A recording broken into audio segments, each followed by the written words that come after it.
işlerken üçün işlerkenimiz Toshkentning tosh ko'chalarida tentiraydi bitta o'spirin.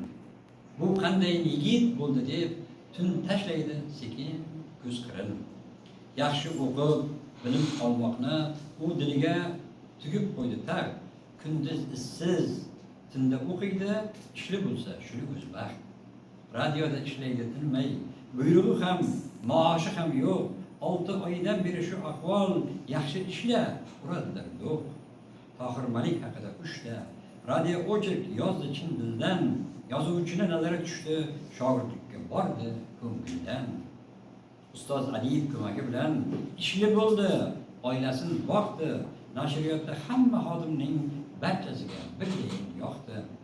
Inson uchun yaxshilik qilgan ustoz mehri unutilmaydi, yaxshilikni qaytarishi shart, qarzi unga orom bermaydi. Yaxshilikni qaytarish payti yetib keldi, shaytanat chiqdi. 10 nusxani bag'riga bosib, ustozning uyiga chopdi.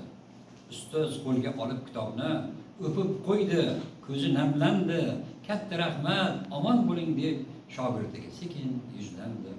Bunday baxtdan shogirdning ko'ngli iftixorga, sevinchga to'ldi. Ustozining quvonchini ko'rib, tolidan minnatdor bo'ldi.